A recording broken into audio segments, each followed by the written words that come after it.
मूलपति श्री महाराज सुना तेज कुंवरी श्यामा युगल पल पल पल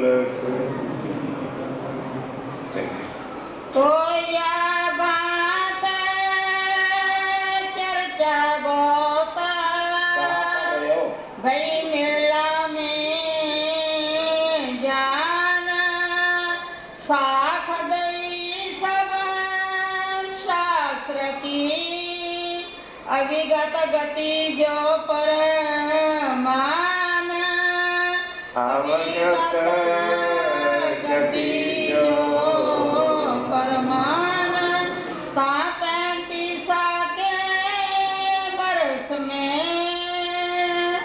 चपैया छोड़ दो तो अर्थ कहाँ से मिलो।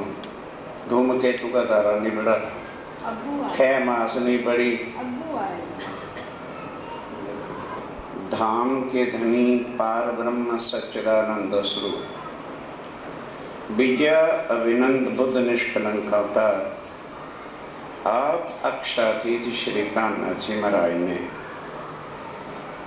उन धर्माचार्यों को अवगत गति, वो ज्ञान जिसको आज दिन तक किसी ने जाना नहीं था, वो शास्त्रों के हिसाब से अपने परमधाम की कोई भी एक चौपाई अभी उनको नहीं सुनाई। और जब ये उनके सामने सारे ग्रंथों के प्रमाण, कुछ गीता के, कुछ देवी भागवत के, कुछ श्रुतियों के, सब श्लोकों से एक एक चीज की पहचान कराई। अक्सर आप पंडित आते हैं ना, तो सबसे पहले ये श्लोक बोला करते हैं, ब्रह्मानंदम परम सुखदम केवलम ज्ञान मूर्तिमन, लेकिन पता नहीं होता क्या बोल रहे हैं। और रोज स्वामी जी ने निकाल के बताया कि बोलो ये लिखा है कि। फिर ये तुम लोगों ने झूठी गद्दियां और झूठे महाराज किसके बना रखे हैं, जो पार ब्रह्म का ज्ञान नहीं दे सकते, पहचान नहीं करा सकते। तो फिर गीता और भागवत तो 5,000 साल से पहले ही चल रही और मुंह से निकली है। ध्यान देना, जब शारीरिक कष्ट हो, कुछ भी, जन्म भी होता है, मरण भी होता है, तो इनको देवी की तरह से पूजो कि इनका अखंड प्रेम रहे। समझाई कि नहीं है?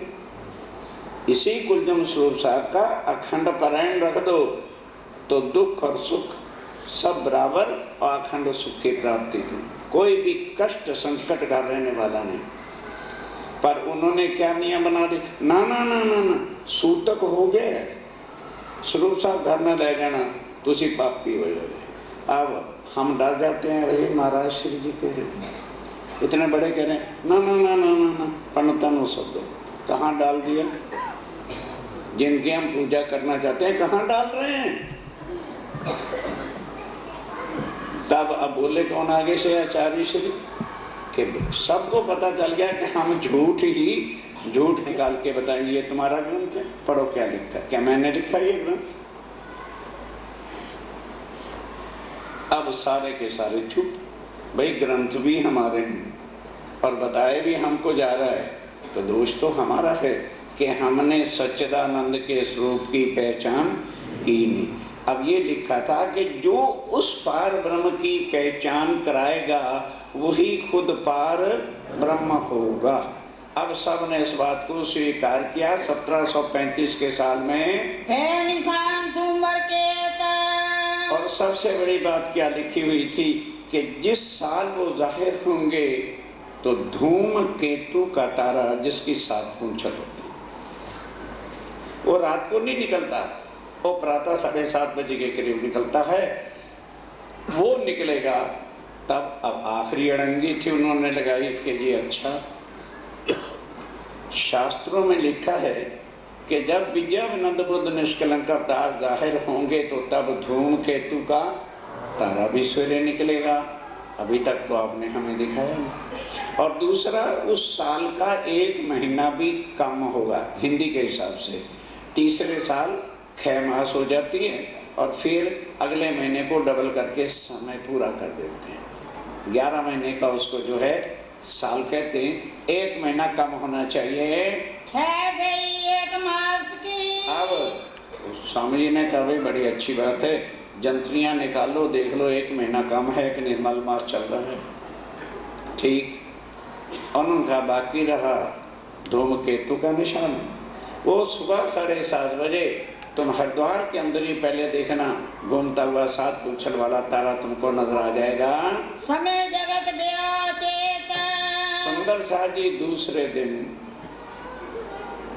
7:30 बजे, अब जिसके हुक्म से सारी सृष्टि की अक्षर ब्रह्म बनाता और मिटाता है, तो कैसे ना होता। 7:30 बजे ठीक धूमकेतु का जब तारा निकला, सब शून्य मुन्य हो गए कि भाई इससे ज्यादा अब और हम क्या कर सकते।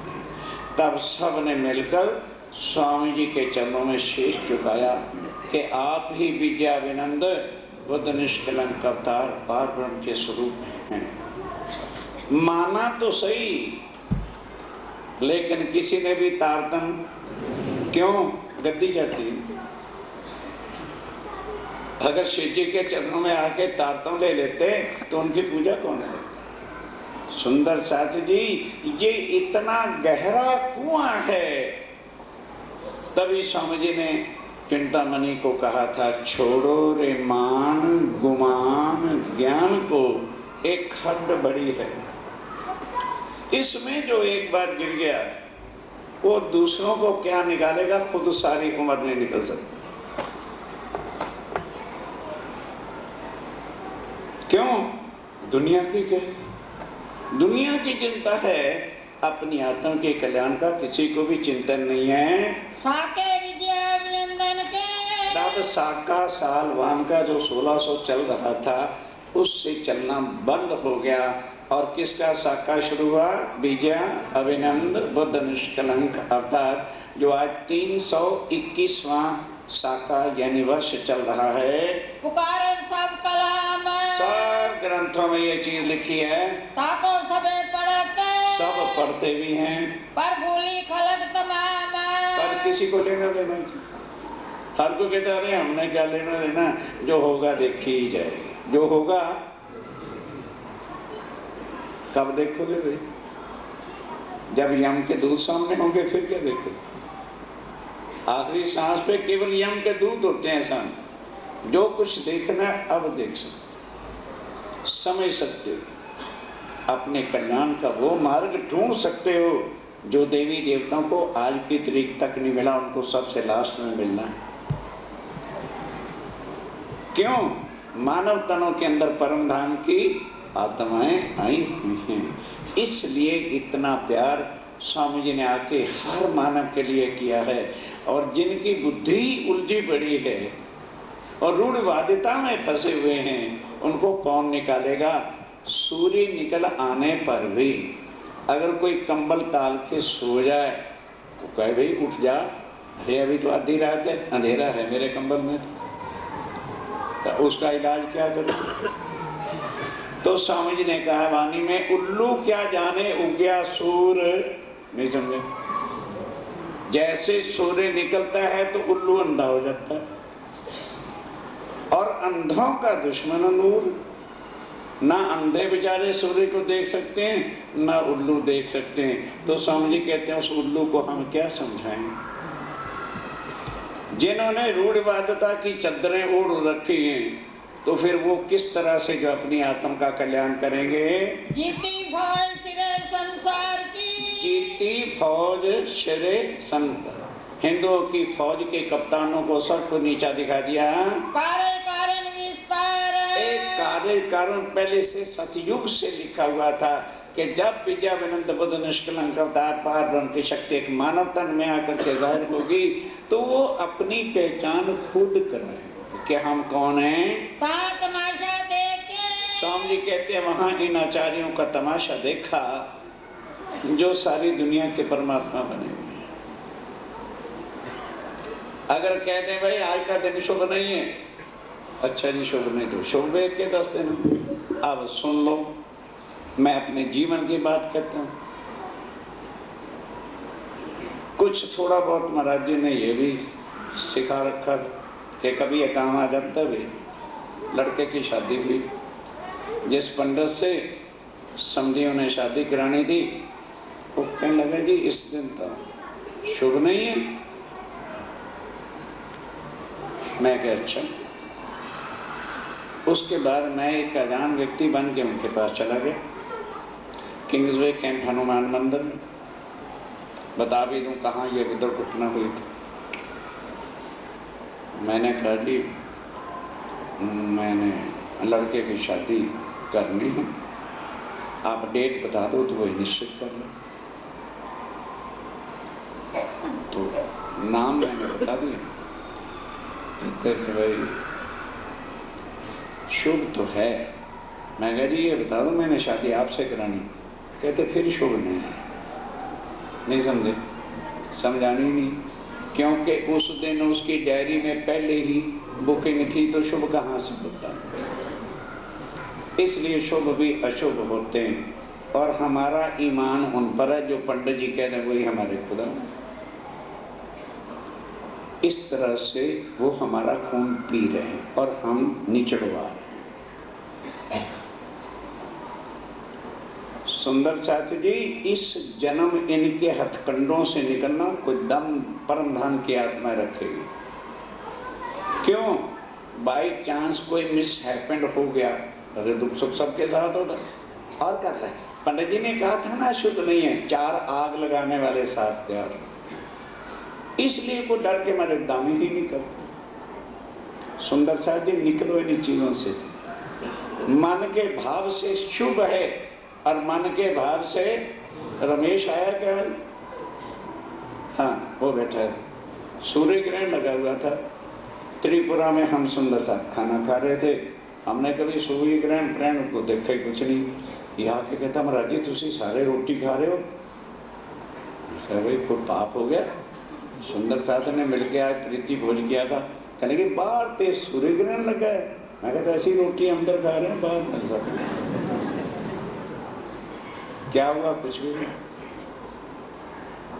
और कितने चरित्र बना रखे, मानो रात को या दिन में सूर्य ग्रहण है, कड़े मुद्दे कर रहे हो। नहीं समझे? क्योंकि कड़े का पानी तो कुछ लगना नहीं और पढ़ लेंगे। मैं कह जी 10 किलो दूध पे है ये क्यों नहीं डूल 4 किलो देसी घी पे है भी दूध दो इन्हों नहीं सूर्य ग्रहण लगता। फिर हलवाइयां की मिठाइयां नहीं के सूर्य ग्रहण लगता। शामों ने अगरबत्ती की तो सारियां तुसी चुक के खा रहे हो। सोचो किस अंधकार में फसाया गया।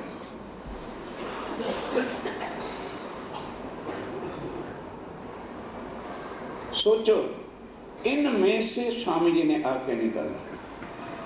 वो कहने लगे जी फिर सूर्य ग्रहण लगो। मैं क्या सूर्य ग्रहण दुनिया को खाती है, हम सूर्य ग्रहण को खाने आए। मन के हारे हारिए मन के जीते। जब मन के ही संशय नहीं मिटते तो आदमी सारी उम्र इन विपदाओं से कभी भी बाहर नहीं निकल सकता। जो उस राज्य महाराज अक्षातीत ने आकर के कहा कि तुम सत्य की पहचान करो। सबको समझाया, सबको बुझाया, बस केवल अपनी मान मर्यादा की गद्दी को नहीं छोड़ा और मान लिया उन्होंने बेशक आप हैं। फिर के किया विचार। बस फिर उसके बाद सुंदर साथ जो साथ थे उनसे विचार किया, भाई अब हरिद्वार में हमने कौन सी गंगा नहानी, चलो अब यहाँ से चले और जरा चल के औरंगजेब का भी हिसाब किताब तो देखें। उनके काजियों ने जो जुल्म सितम मचा रखा है, अल्लाह का नाम लेकर हिंदुओं को जबरदस्ती गोश्त खिलाते हैं और तलवार के डर से उनसे कलमा पढ़ाते हैं। जरा उनसे भी कोई बातचीत की जाए। दाऊद पांडे की हवेली में, दाऊद पांडे की हवेली में जहाँ बाकी सुंदर साथ को छोड़ के गए थे, आकर के सारा हाल चाल बताया। अब कहने लगे भी औरंगजेब से बात करनी है तो कुरान के बिना तो बात नहीं कर सके। हिंदुओं को समझाना है तो गीता भागवत वेद शास्त्रों से समझाना पड़ेगा और मुसलमानों को समझाना है तो कुरान के बिना तो ये एक बात भी सुनने को तैयार नहीं है। इस वास्ते अब स्वामी जी को थोड़ा कुरान पढ़ना था, वो खुद ही तो कुरान को लिखवाने वाले थे हुक्म के, तो उन्होंने क्या पढ़ना। लेकिन काम जो साथियों से लेना है, जिन सुंदरता से जब तक वो कुरान के बारे में पूरा परिचय वाकफ ना हो जाएं, तब तक संदेशा लेके औरंगजेब के दरबार में कौन जाएगा। इसलिए अब स्वामी जी ने वहां से लालदास जी जो हक्कल वकील थे, मर मिटे यकीन नहीं दे सकते, सिर कट सकता है, लालदास जी का यकीन नहीं दे सकता, और दूसरे गोवर्धन दास, इन दोनों को भेजा कि भाई काम अब कुरान से करना है।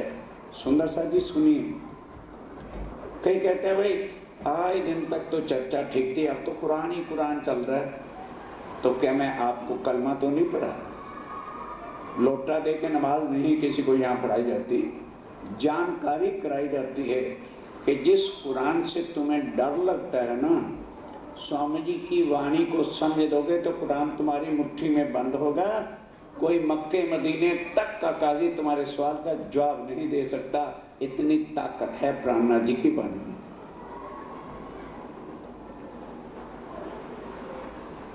उनको भेजा, भाई जाके देखो तो सही कुरान में कोई परम धाम की बात या हमारे आने के निशान लिखे हुए हैं कि नहीं। ठीक, दोनों एक मस्जिद में काजी के पास चले गए, उनको कहने लगे भाई काजी साहब जरा कुछ कुरान बताओ हमें, इसमें क्या है। बाई चांस वही सुपारा निकला जहां मोहम्मद साहब ने कहा है कि मेरी आत्म को परम धाम ले जाया गया जब वो शबे मेराज कहते हैं।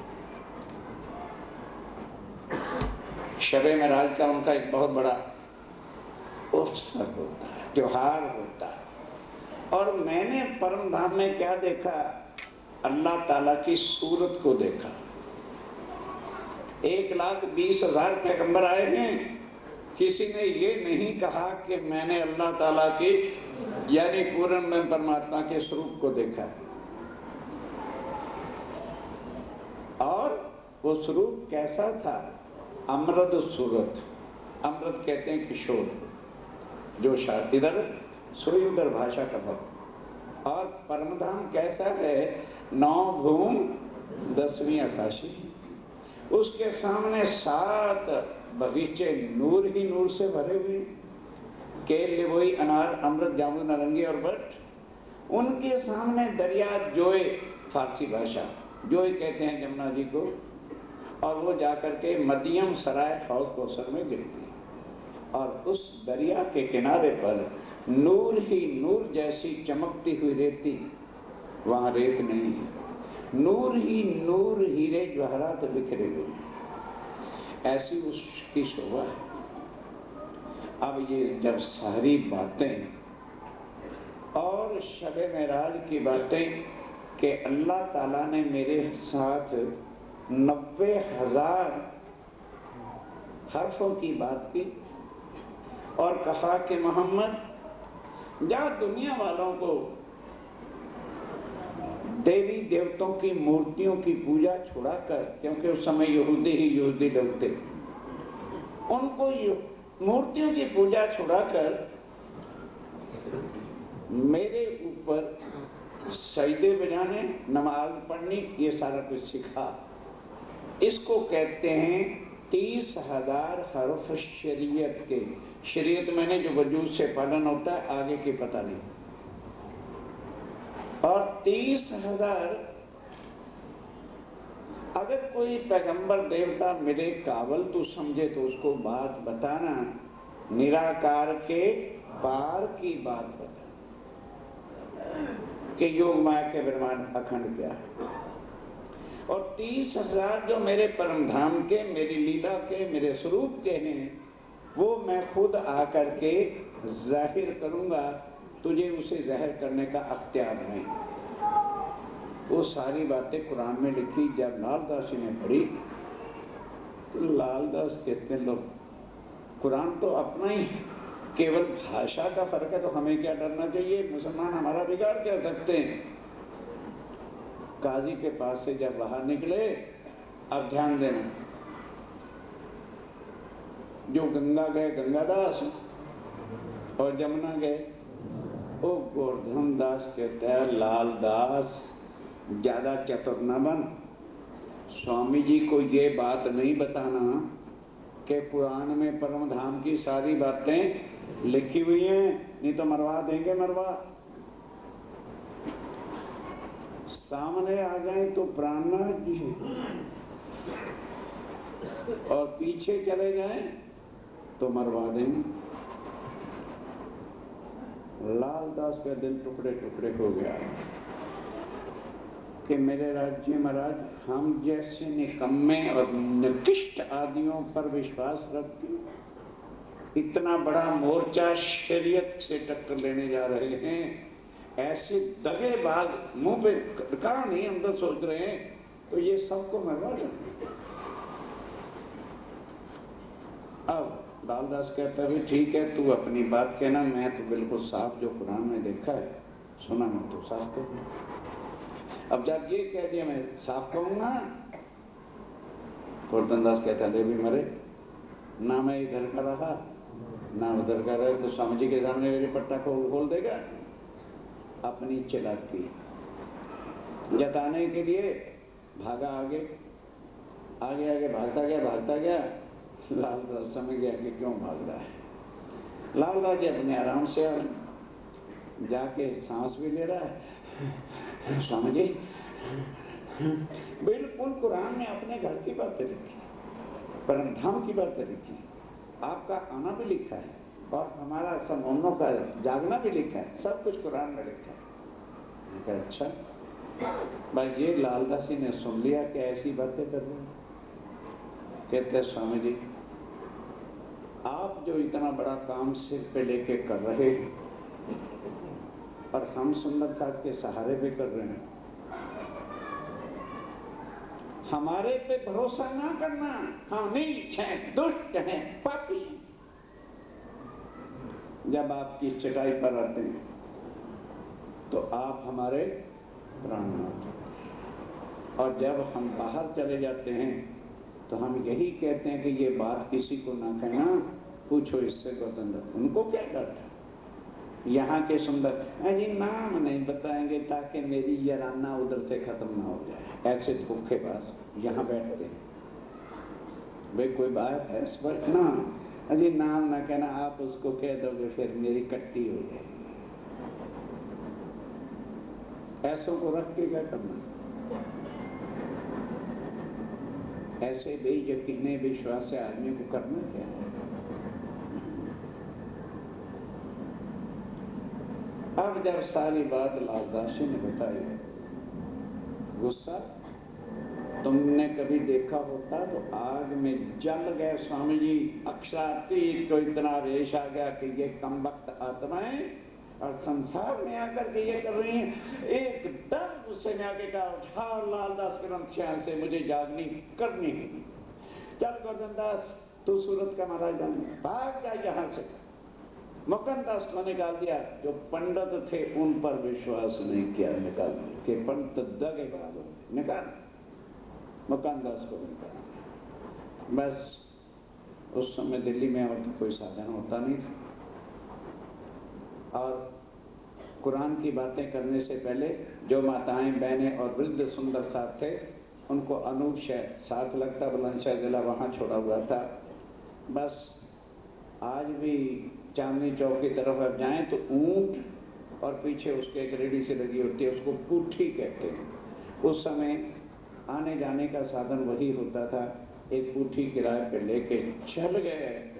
लेकिन इतना तपन आ गया, इतना गुस्सा आ गया कि मानो जैसे उनके मुखार के सामने अग्नि के लौटे जल गए। सबको एक लालदास, एक लाल भाई और भीम भाई, 4-5 सुंदर साथ चल रहे हैं। इतनी आत्मा को दुख हुआ, इतना दुख हुआ यार अभी तो ये हरिद्वार में सब कुछ देख के आए हैं और फिर कह रहे हैं कि मैं सुंदर साहब को मरवा लूं। ऐसे बेविश्वासों के साथ अब शरीर को रखना ही नहीं। इतना जब गुस्सा आ गया तो इन आंतड़ियां भी सहन ना कर सकी और पानी की तरह से लूज मोशन। ऐसे लगा कि शरीर अभी छूटा कि अभी छूटा। इसलिए उन सुंदरता पर इतनी अग्नि और गुस्सा आ जाता है। यार वो हद होगी। अब दिखा के शरीर छूटा के छूटा, लाल भाई चरण लेकर के पकड़ के रोने लगे।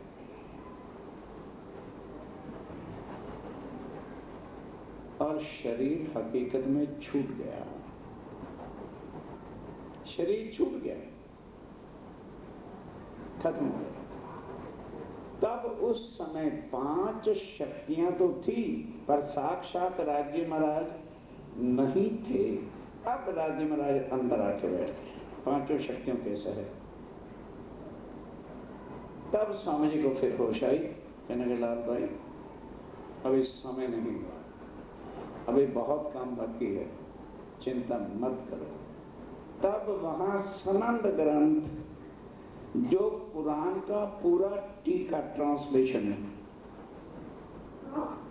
30 सुपारे कुरान के हैं और यहाँ 30 विकरण सनंद के उतरे, जिसमें उसका सारा सरल से सरल ज्ञान करके लिख दिया कि ये मोमनों का अब काम हो गया। अब किसी को कुरान भी पढ़ने की जरूरत नहीं पड़ेगी। और अब स्वामी जी क्या कहते हैं, ब्रेहा तामस का, बेहा इश्क का, ब्रेहा प्यार का तो सुना होगा, पर ब्रेहा में तामस नहीं होता।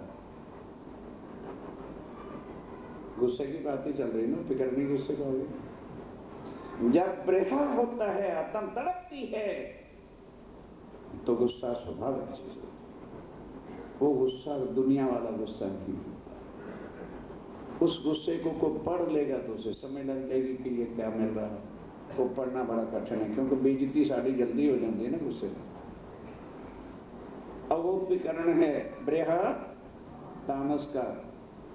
बस फिर जब राज्य अंदर बैठते हैं तो क्या कहते हैं, मुझे स्वांत न आप इन भात अब जो औध अंग चले। मैं इन मुर्दों का भरोसा लेके क्यों चलूंगा, मेरे अभी अंग सारे सावत हैं। मैं अपने ताकत के बल से जो है। और फिर दूसरा अंदर क्या आता है, कई दंड फंद धंद अजू बीच में राज्य अंदर से बोल रहे हैं, देवो इंद्रावती के आतंक घबराना नहीं। इस कार्य के अंदर बड़े बड़े दंड फंद और धंध हैं। मार छलांग उलंग चल पर प्रिया मिलन करना है।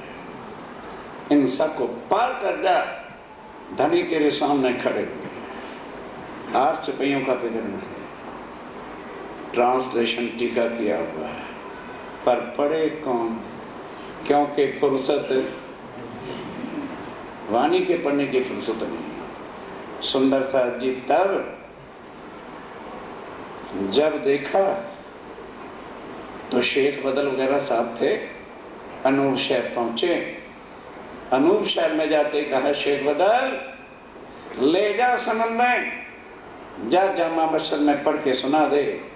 उसमें क्या सनंद है, सनंद इमाम मेहंदी की जाहिर होने की, कुरान के हिसाब से वो जाहिर की।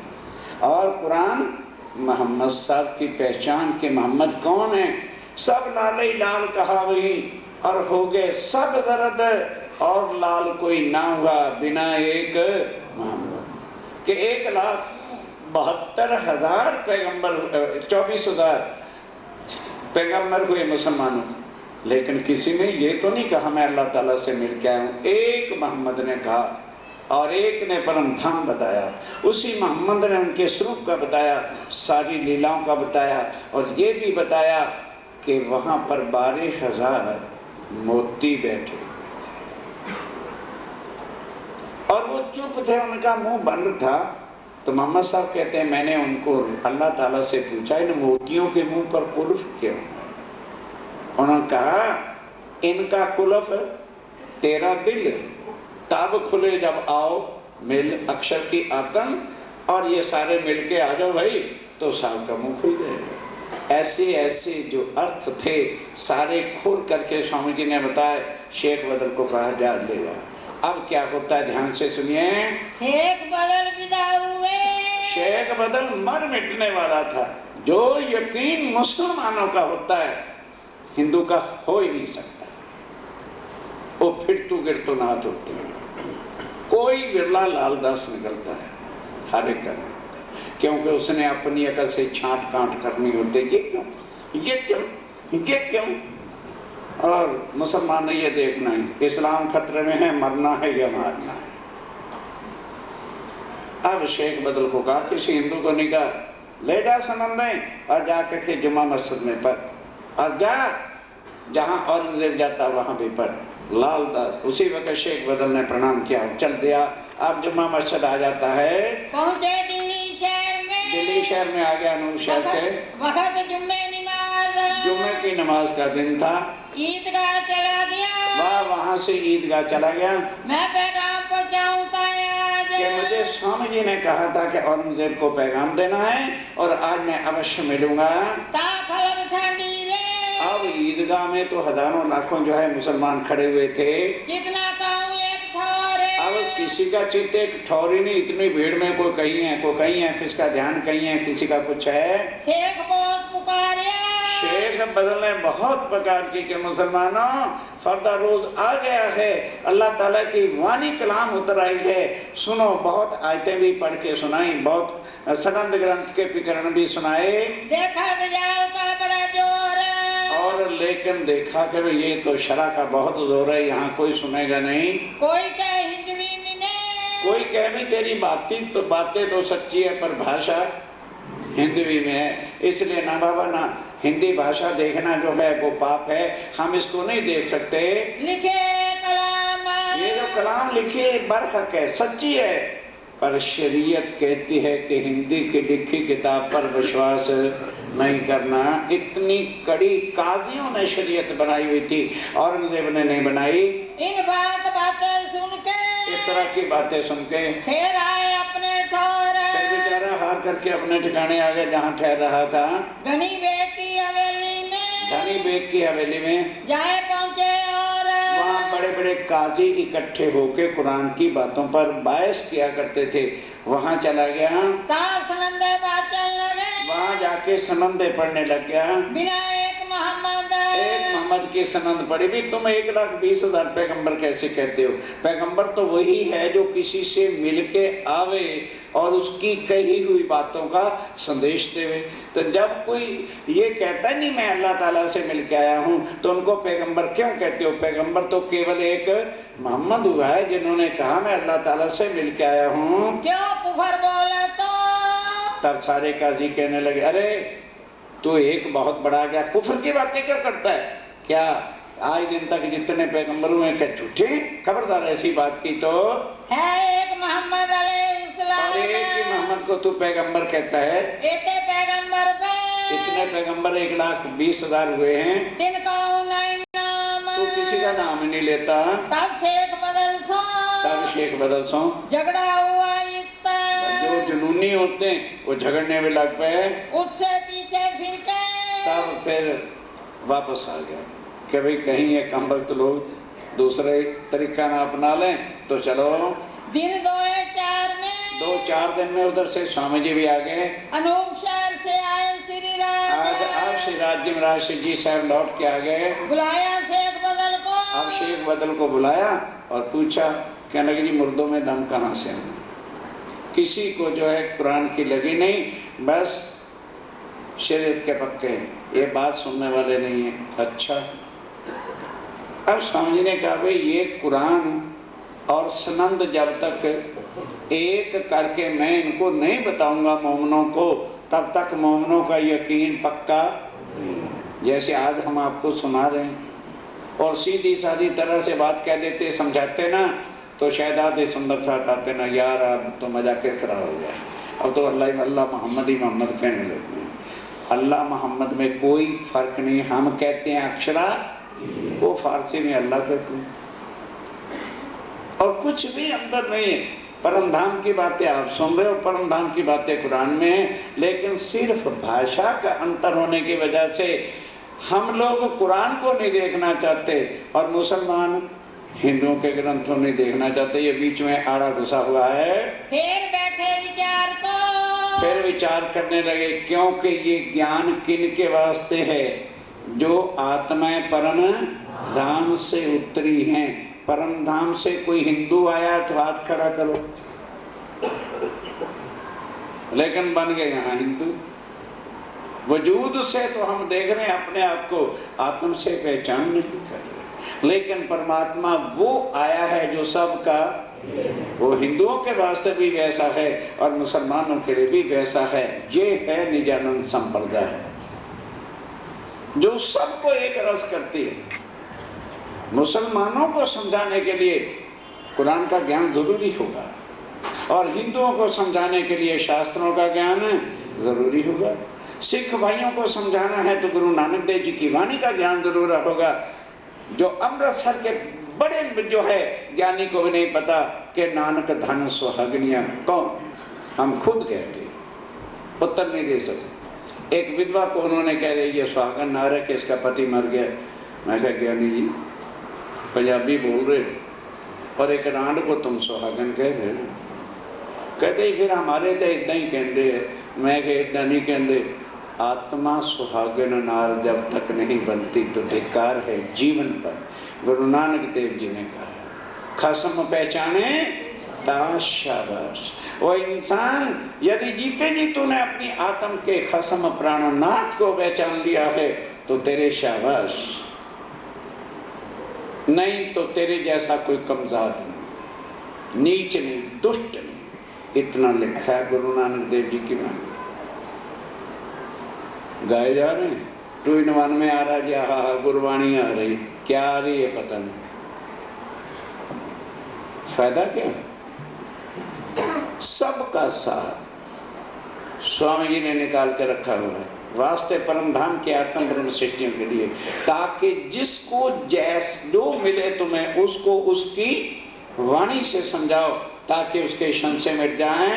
इन बातें सुनी ना कान, उन्होंने बातें नहीं सुनी। लाल गोवर्धन मिलके, तब लाल गोवर्धनदास मिल गए, जाए कहो शेख सुलेमान, कि अच्छा भी जाओ शेख सुलेमान को फिर कहो तो मैं। तब फिर उठ गए, फिर शेख सुलेमान को गए तो वैसे के वैसे ही। तब उन्होंने कहा भाई ऐसे करो, चांदनी चौक में एक बख्तावर रहता है, तफसीर हुसैनी उसके पास है। 2 महीने तक उसके पीछे रामदास जी भटकते रहे, कभी आज कभी कल देखे टुरकता है। फिर कहता है मेरे पास दज्जाल नामा है, दज्जाल को बस में शैतान को कैसे किया जाता, वो टुरकता रहा। तब स्वामी जी सब सुंदर साथ को लेके एकांत में सराय रोहिला में चले गए और वहां अपने दिल्ली के सुंदर साथ दयाराम को कहा कि भाई कोई ऐसा लड़का जो आलम फाजल हो, जो अरबी और फारसी जानता हो, तो हम उससे टीका कराएं। तब टीचर रखना तो कोई मुश्किल नहीं होता था। पैसे पर जो है कायमुल्लाह का लड़का आलम फाजल कुरान का विद्वान और फारसी में टीका करना जानता था, पैसों में ला के रख दिया गया और वो टीका करने लगा। अब स्वामी जी वो टीका और सनंद ग्रंथ को मिला के सब सुंदर साथ को सुनाते हैं। और फिर तफसीर हुसैनी की बात आ गई, तब दयाराम पास बैठा था, कहता स्वामी जी तफसीर हुसैनी मैं आराम से ला सकता हूँ। कहने लगे भाई हमें तो 2 महीने हो गए परेशान होते हुए, तू कैसे ला सकता है? कहने लगे फतेहपुरी की ये मस्जिद जो आज भी है, इसके साथ ही मेरी बाहर दुकान है और काजी मेरे से बड़ा दोस्ताना रखता है और मैं किसी न किसी युक्ति से ले आऊंगा। स्वामी जी ने कहा अगर ये काम तो हो जाए तो सारी अड़चनी हट जाएगी। तब उसने क्या किया, ध्यान के साथ सुनिए, प्रसंग सुनिए कैसे बुलाता है। अपना कोई ग्राहक जो उसका बुलंदशहर या नूरशहर या और कहीं रहता था, उसकी तरफ से उर्दू भाषा में चिट्ठी लिख दी, भाई दयाराम जी, मेरे घर लड़की की शादी है और तफसीर हुसैनी का हमने पाठ करना है, और मस्जिद में काजी जी को दिखा के और भाई तफसीर हुसैनी मोल ले करके मुझे फलां आदमी आ रहा है, उसके हाथ भेज देना, जो पैसे हों मेरे नाम लिख देना, हिसाब चलता ही है। वो अपनी तरफ से चिट्ठी लिखी, नीचे गुलाम मोहम्मद वगैरह दो दस्तखत किए, काजी के पास चले, काजी साहब दुआसलाम, आओ भाई दयाराम कैसे है? पर जी ये मेरे एक ग्राहक की चिट्ठी आई है, तुम्हारे यहाँ कोई तफसीर सुसूर क्या होती है, ये देख लो, लिखी कोई किताब होती है? उन्होंने कहा भाई हाँ होती है, तफसीर हुसैनी तो खास किताब है। क्या लगे भाई जो कीमत है मेरे से नकद ले लो और मैंने फलां आदमी के हाथ भेज दी। उन्होंने कहा भाई 40 रुपये कीमत है। कहने लगी 40 रुपये, फिर मैं आया हूँ तो कुछ तो रियायत करके दे, वाकई तुम बनिए हो गए यार, एक किताब है जो बाजारी सौदा थोड़ा है, अच्छा बाबा तू 2 रुपये कम दे दे, ताकि उसको पक्का हो जाए कि भाई मैं लेके भेजनी है।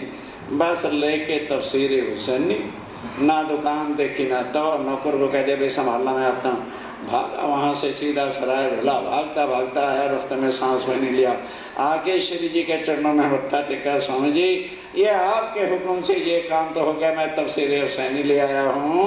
तफसीर को देख के अब स्वामी जी तफसीर को देख के फिर आ गए खुशहाल। बहुत खुशहाली है। तब क्या मुल्ला को कहा भाई अब पढ़, जो कुरान में है वो तफसीर हुसैनी में है कि नहीं, और जो तफसीर हुसैनी में है वो सनद ग्रंथ में है कि नहीं, तीनों को मिला दे ताकि हमारे सुंदर साथ के शन से मिट जाएं और डर जो हुआ भूत घुसा हुआ है वो दिल में से निकल जाए। देख इनके मायने, इनके जरा मायने देख तू, हमको सुनाओ और हमें साथ साथ सुनाता भी जा।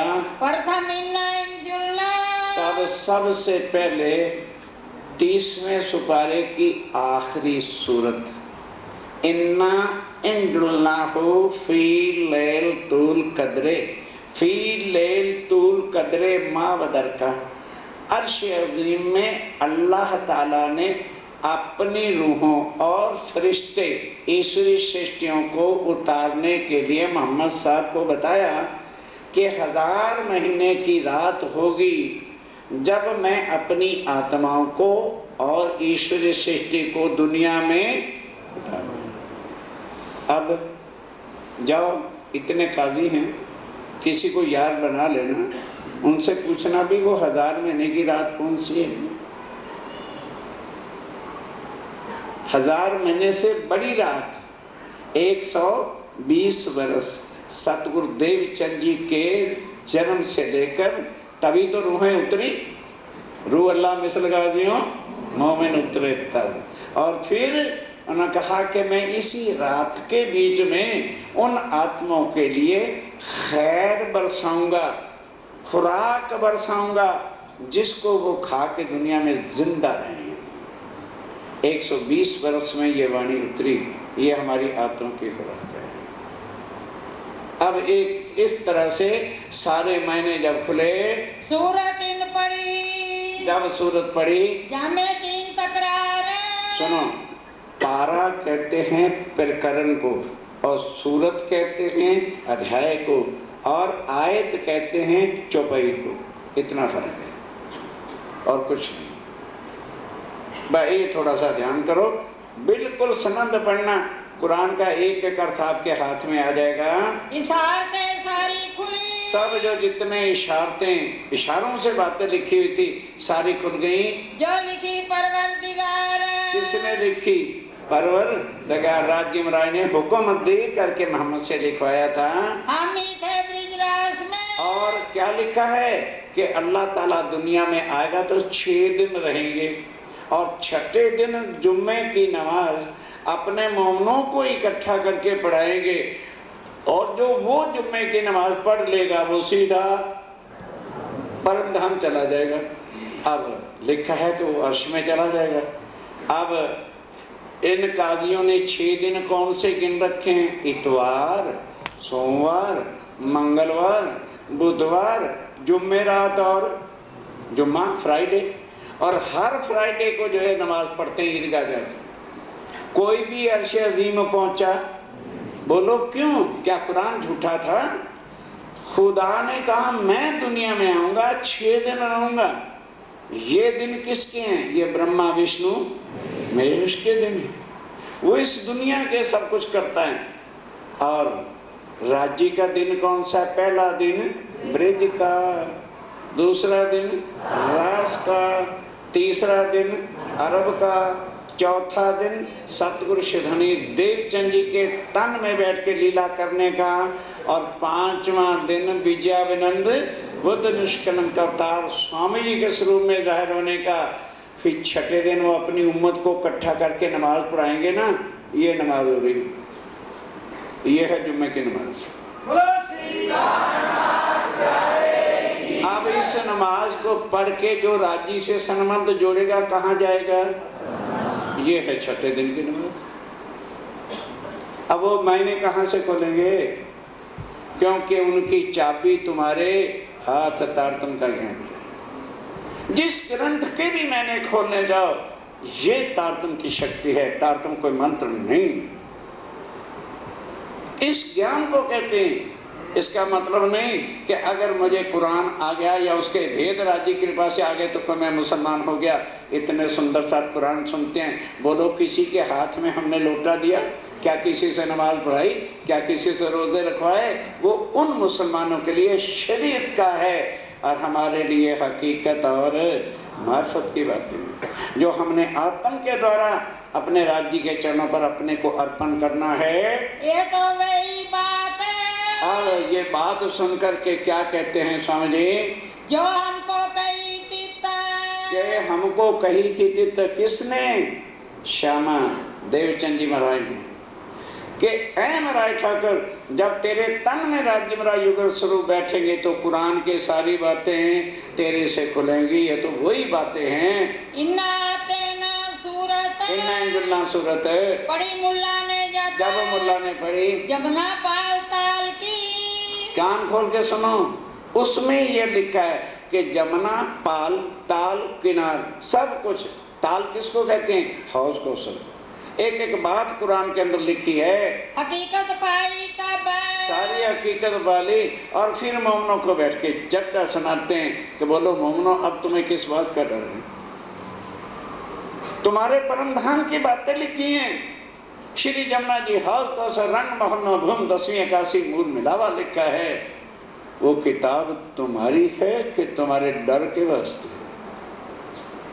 जिसमें हमारे घर की बातें हैं, वो हमारी किताब है कि मुसलमानों की? उनको केवल कैसे सौंपी हुई है? जैसे कुंवारी लड़की होती है तो 20 साल तक माँ बाप क्या कहते रहते हैं? अरे हमारी है, खबरदार किसी ने आंख उठाई मार देंगे। और जब एक आता है नाचता गाता बजाता आता बाजों के साथ, तो लड़की वाले सारे हाथ जोड़ के खड़े, अजय हमारी नहीं आपकी ले जाओ, और सोना भी ले जाओ, चांदी भी ले जाओ, और जो हमारी शक्ति है वो भी ले जाओ। अब कौन आया? वो नाचने वाला है, बारात लेके आया। सबकी कुंवारी लड़कियां, कान खोल के सुनना, ये संसारिक शरीर कुंवारी लड़कियां हैं। कुंवारी लड़कियां कौन?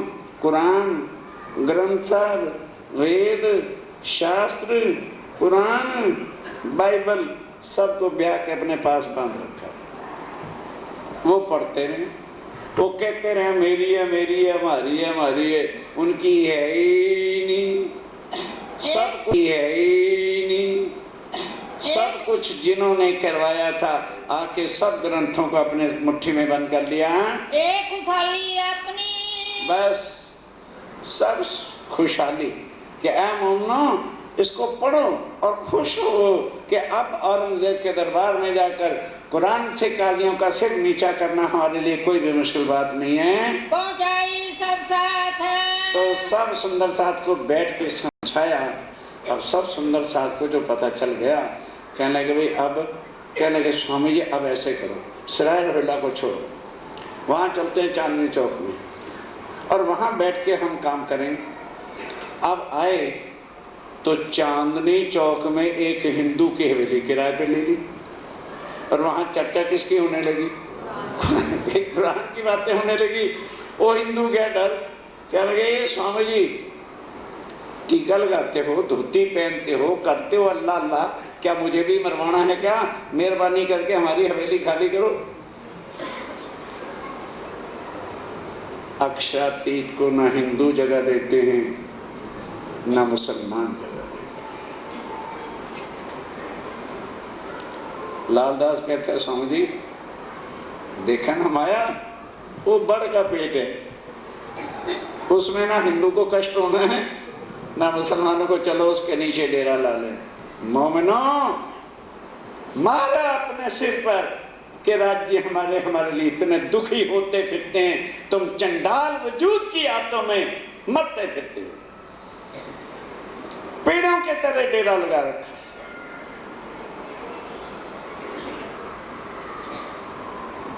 कोई परवाह नहीं, दुख बिना ना होए जा, चेले बनानो का गया, कंठियां बांध दी, चेले बन गए और गुरु बन के बैठ गए गद्दों के ऊपर।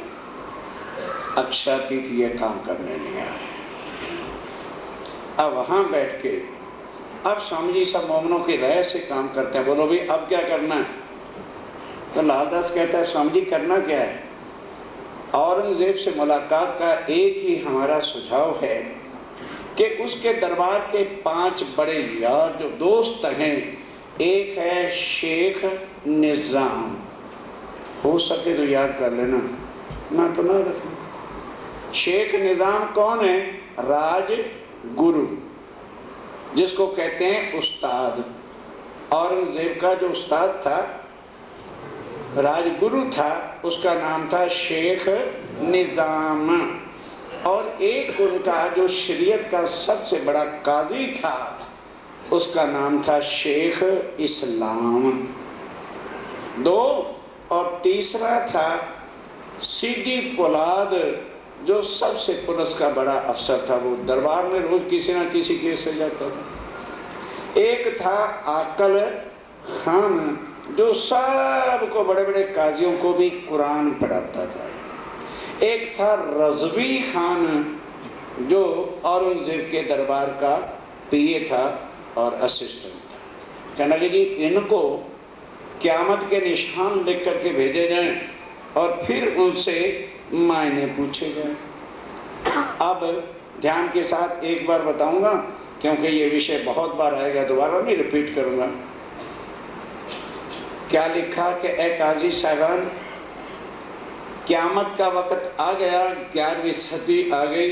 आयते साथ स्वामी जी ने लिख के भेजी और कब्रों से मुर्दे उठ गए। सूरज पूरब की बजाय पश्चिम से। मोहम्मद साहब ने ये बातें लिखी थी कि जब खुदावन ताला दुनिया में आएंगे तो कब्रों से मुर्दे उठे। इसलिए देख रहे हो कितनी दुनिया मुसलमानों ने कब्रें बना बना के कब्रिस्तान बना रखा है। और पाकिस्तान बनने के बाद आधी कब्रें तो फिर बुलडोजर फेर के फिर नई बस्तियां भी बन गई। और साथ क्या लिखा कि सूरज पूरब की बजाय पश्चिम से उदय हो गया है, पर तुम्हारे लिए अंधेरा। ये मोहम्मद साहब ने कहा था कि सूरज जब पूरब की बजाय पश्चिम से निकलेगा, मशरक की बजाय मगरब से, उर्दू भाषा है, तो तुम्हारे लिए वो अंधेरा रहेगा मुसलमानों, तुम उससे देख ना सकोगे। और तीसरा क्या होगा, ध्यान के साथ निशान, कि दुनिया में ऐसे जानवर ही जानवर जिसका नाम होगा दाब तूल अर्ज जानवर पैदा हो जाएंगे। तो अरब के लोगों ने पूछा था, सर हुजूर वो जानवर कैसे होंगे? कि धड़ तो हिंदुओं की होगी, ध्यान से नीचे का हिस्सा, और ऊपर जो है छाती शेर की होगी, आंखें सूअर की होंगी, कान हाथी के होंगे, गर्दन मुर्गे की होगी और पीठ गिदड़ की होगी। ऐसे जानवरों से मोमिन लड़ेंगे और उनको खुदा के चरणों पे सजदा बजवाएं। और हर मोमिन के पास 72 हाथ की लंबी तलवार होगी और एक एक वार के अंदर वो 70 हजार काफरों का सिर काटेंगे। समझने की बातें। और फिर मोहम्मद साहब दोबारा उनके साथ आएंगे, ईसा रु अल्लाह भी होगी और अल्लाह ताला भी आएंगे, और आजूज और माजूज जो नूह नबी के 2 पोते हैं जो सारी दुनिया को खा रहे हैं वो भी जाहिर हो जाएंगे। इस तरह से ये 7 निशान लिख करके भेजे और नीचे स्वामी जी ने लिखा अब्दुल काजी अब्दुल रसूल मोहम्मद रसूल और दस्तखत करके भेजे कि चिट्ठियां ले लो। अब मौत का खेल नहीं तो और क्या था। कौन आएगा आगे? अरे कौन याद करता है? कांजी भाई। जहां मौत का काम, कांजी भाई स्वामी जी ये सेवा मेरी है, लाओ मैं लेके जाता हूं। डरता ही नहीं कि मौत, हमें पता है कि मेरे साथ मेरे धाम के तो दुनिया क्या मारेगी, इनकी औकात क्या है। फिर भी स्वामी जी ने 5 सुंदर साथ को और भेजा कि भाई ये मरता तो नहीं, चिंता मत करो, पर फिर भी जरा रक्षा के लिए जाना चाहिए। अब सीधा गया शेख निजाम के घर, जाके घंटी बजाई। एक नलवा शेख इस्लाम पर, एक दूसरा शेख सलाम पर, दूसरा रजवी खान, दूसरा तीसरा रजवी खान, तीसरा शेख निजाम पर, तीसरा शेख निजाम का है जो उस्ताद है, एक इनको होए पहचान, ताकि इनको कुरान से पहचान हो जाए कि इमाम मेहदी दुनिया में आ गए हैं। चौथा अकल खान को, चौथा अकल खान को, पांचवा सीधी पुला जो पुलिस का सबसे बड़ा DIG PIG जो उस समय अफसर होता होगा, खबर करो तुम इनको, जाओ इनको खबर दे दो लिखी तुम्हारी बुनियाद कि तुम्हारी ही सारी कुरान की हकीकत लिखी है। काजी ने नलवा लिया। अब जान के साथ पहले काजी के पास जो शरीयत का सबसे बड़ा मालिक था, उसने रुका लिया, पूछी फकीर की बात। अब नीचे फकीर का नाम लिखा है। तुरंत पढ़ के कहता है, ए झल्ली वाले इधर आ। कांजी भाई भी रूप कौन सा बना के जाते हैं, जैसे मजदूर एक झल्ली उठाते हैं, झल्ली उसके पास दी। अरे वो कहाँ है जिसने ये चिट्ठी भेजी है, तू अभी क़यामत के निशान ले आया? कहते जी मैं तो जानता नहीं, मैं तो अंगूठा टेक, मैं तो पेट का स्वार्थी हूँ। उन्होंने कहा भैया इतने पैसे तुम्हें दे देंगे, जा रुक के दिया। तो हजूर मैं आ गया हूँ। पहाड़ से भेजा फकीर ने। कहने लगा फकीर है कहाँ? कहने लगे उधर है ना पहाड़। पता थोड़ा बताना स्वामी जी का कहाँ है। वो पहाड़ में है और वहाँ मैं मजदूरी लेके गया था, उन्होंने मुझे वहाँ से भेजा है तुम्हें पहुँचाने पैगाम, एक पैगाम पहुँचाने के लिए। और भी का ऊपर है। कहने लगे अच्छा बाबा मेरे लिए तो मौत का पैगाम लाया कि किसी और के नाम भी है? के मुझे पर के मेरे ऊपर ये क़यामत ले आया तो? कई 4 नलवे और हैं। कहने लगे ये पढ़ लो, 4 और रुके हैं। जिनके लिए नाम रुके कहते हैं, नलवे कहते हैं रुकों को, अरबी भाषा में नलवा कहते हैं, और वैसे रुका लेटर चिट्ठी कहते हैं। जिनके डेरे जाता अब मैं उनके घर जाता हूँ पहुँचाने पैगाम देने के वास्ते। तब काजी रजा गई। तब काजी ने कहा अच्छा जा जा आज ही दे के आना, फिर हम सारे मिलेंगे और मिल करके तेरी चिट्ठी का जवाब देंगे। कांजी वहाँ से चले। कांजी भाई वहाँ से चल पड़े। द्वार आया शेख निजाम। शेख निजाम जो उस्ताद था, गुरु था औरंगजेब का, तो रोज ही मिलता था दरबार में, उसके पास आ गए। नलवा पहुँचाया अंदर बजाया क्योंकि उस्ताद उठ के थोड़ा बाहर आता है। उसका पिए आया हजूरी नौकर कोई, और वो चिट्ठी अंदर ले गया। हमारे लिए करो काम। इतने में जो है जिस वक्त क़यामत के निशान पड़े, वो उस्ताद और वो भी बाहर ही जो है आ गया। कहने के भैया तू क्या कहाँ से लेके आ गया? शेख निजाम बुलाए के। शेख निजाम ने बुलाया और बात की, पूछी हकीकत, सारी हकीकत पूछी। तुमको किसने भेजा? भाई तुमने कुरान की ये क़यामत के निशान कहाँ भेजे? अभी तो क़यामत बहुत दूर है। लिख दो क़यामत। और किसने लिख दिया है कि क़यामत आ गई? तब जवाब दिया कांजी कांजी भाई ने क्या उत्तर दिया? हमको भेजा फकीर। कहने लगे हुजूर जानता तो मैं नहीं, एक फकीर उधर पहाड़ी में रहता है, उसने भेजा। हम तो पिटार तो हैं, उसने ज्यादा पैसे दे दिए। कहने लगे बोझ भी नहीं उठा रहे, चिट्ठी देनी है दिया, मैं तो उनका भेजा आया हूँ। सैयद मोहम्मद इब्न इस्लाम। सैयद मोहम्मद इब्न इस्लाम, ये स्वामी जी ने अपने दस्तखत किए। हो गई तो गलत अर्थ, दस्तखत क्यों किए ना? इब्न इस्लाम को कहते हैं इस्लाम धर्म के चलाने, वो दस्तखत किए आपने। बैठा को शेख तीर। वो शहर के किनारे उधर है ना, उधर वहां पर बैठा हुआ है झोंपड़ी डाल के। और भी गाँव के कागज। अब वो उस्ताद कहता है, अरे बाबा किसी और के नाम भी चिट्ठी लाया कि हमारे लिए मौत ले आया तू? क्या लिखे हम ही पर कि हमारे ऊपर ले आया तू? तब जवाब दिया कांजी। कांजी ने जवाब दिया जी एक दे आए शेख इस्लाम को, एक आपका है, 3 और हैं, ये हैं ए पांचों ऊपर। 5 चिट्ठियां मैं लाया हूँ। नाम क्या दिखाए? बाकियों के नाम भी पढ़ के सुना दिए। एक दिया काजी इस्लाम। एक काजी इस्लाम को दे आया हूँ। तब शेख निजाम ने। तब शेख निजाम ने दिया है जवाब। क्या जवाब दिया? ध्यान के साथ पहुंचाओ सिताबी दिन को। कहने को जल्दी कर, आज ही सबको दिया, मिल विदा करे सिताब। फिर मैं सबको बुलाऊंगा, हम बैठ के विचार करेंगे और तेरे प्रश्नों का जवाब देंगे। गया आकल खान के। तब आकल खान के घर गया। आकल खान कौन था? कुरान का आलम फाजल।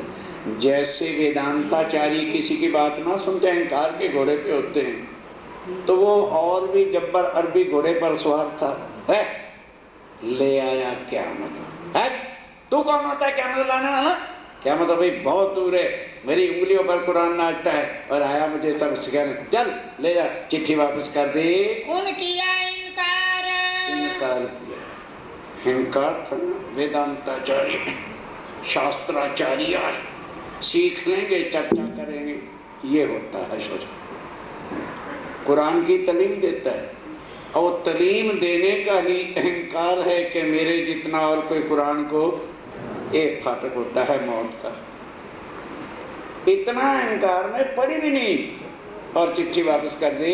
फेर दिया नलवे को। फेर दिया, बिल्कुल स्पष्ट बात लिखी हुई है। लिखी लानत जिन्ना।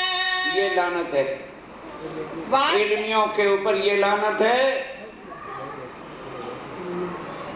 क्योंकि इल्मी अपने अहंकार को, सबसे बड़ा अगर यहाँ फांसी है अहंकार, अहंकार ही झूठ हो रहा है, अहंकार ही सब पाप कर रहा है। स्वामी जी कहते हैं सबसे बड़ी लानत खुदा ने, राजीव राय ने इन इल्मियों और इनके ऊपर रखी हुई है। वास्ते बहुत पढ़े के। वास्ते बहुत पढ़े, पढ़ने का अहंकार। तभी स्वामी जी मार्फत सागर में लिखते हैं कि मेरे जो यार होंगे ना, उमी मेरे यार, अनपढ़ मेरे जो मोमिन होंगे वो दुनिया की चतुराइयां नहीं पढ़े, और मोमिनों के दिल पर लिखा बिना कलम के, मेरे मोमिनों के दिल पर बिना कलम के छापे लगी हुई हैं, और राज्य की मेहर से एक एक किताब का जवाब बिन पढ़े जो है वो धड़ाधड़ जवाब देंगे, क्योंकि उनके दिल में राज्य राय की मेहर हो, मेहर की शक्ति से ही वो सब कुछ बयान करते हैं। मोर लिखी इसलिए वो और किसी का ज्ञान इल्मी लोग सुन भी नहीं सकते, कानों पर भी मोहर लगी हुई है अहंकार की। रजनी खान के। अच्छा भाई मतलब अब गए रजवी खान के पास, जो दीवान था, नलवा दिया हाथ, उसके हाथ में नलवा दिया, उसने ले लिया। उन्हें खबर पूछी तिनकी, तब उसने भी सारा हाल चाल पूछा। कहते नलुए तेरे साथ, भाई तेरे कितनी चिट्ठियां थी, क्या बात है, तू मेरे ऊपर ही मौत का पैगाम ले आया क्या? तब कांजी भाई ने कहा, तब कांजी भाई ने क्या कहा? पहुंचाए 4 पैगाम, कभी 4 को दिया, एक बाकी है। एक सीधी पोलाद, एक सीधी पोलाद जो पुरुष का सबसे बड़ा अफसर है, उसका बाकी रह गया है। जा तू किस शाम, अब उसके घर जाता हूँ। तब जवाब इनने दिया, तब इसने क्या जवाब दिया? पहुंचाए के आओ तुम, बाबा जा उनको भी पहुँचाया हो, हम भी जवाब देंगे। हम भी जवाब देंगे, चिंता मत करो। जैसा होवे हुक्म, जो अल्लाह ताला का हुक्म होगा। ये सवाल ऐसे हैं, कोई भी ताकत नहीं रखता कि कलम उठा के इसका जवाब दे देवे। वहाँ से ती चल के अब कांजी भाई वहां से चल के आया सीधी पोलाद के सीधी घर। पोलाद जो पुलिस का सबसे बड़ा अफसर था उस समय दिल्ली में, उसके पास आया नलवा दिया हाथ में और वो का चिट्ठी उसके हाथ में भी दे दी सारी कई खबर, और सारी खबर उसको बता दी 5 जनों की। सुनो इनका उत्तर। कहने लगे हुजूर मैं मजदूर आदमी, और उसने फकीर ने कहा जब तक जवाब नहीं लाएगा तब तक मजदूरी मिलेगी नहीं, इसलिए जवाब जल्दी दे देना। मैं बहुत सिताब और मुझे जल्दी नजर करम करके मेहरबानी करके जवाब देना। अब कहा सीधी ने, तब सीधी बुलाद ने क्या कहा, और जवाब। अरे भाई तू गलत आ गया, मैं क्या जानू कुरान क्या होता है। सवेरे उठे वर्दी पहनी सारा दिन हंटर बजाता हूँ, किसी को मरवाना पिटवाना तो नाम ले सड्डियाँ चूर के रख दूंगा। मेरे माँ बाप ने गलती से मेरा नाम मुसलमानों का रख दिया, ना मैंने कभी मस्जिद गया, पुलिस वाले कभी मस्जिद जाएंगे, ना मैंने कभी कुरान पढ़ा। अच्छा जा सबका जवाब दिया, मैं भी दस्तखत कर दूंगा उसके ऊपर है। 5 पैगाम पहुँचाए थे। 5 पैगाम दे करके अब आए आगे कांजी के साथ सारे सुंदर साथ 5 जो उनकी रक्षा के लिए गए हुए थे, उनको सारी बीती बात बताई। फिर सारे मिलके कहाँ आए, कहाँ सराय विला कह रही है, चर्चा सुन रहे। चांदनी चौक बढ़ के पेड़ के तले स्वामी जी बैठे, आ करके उनको सारी बात बताई।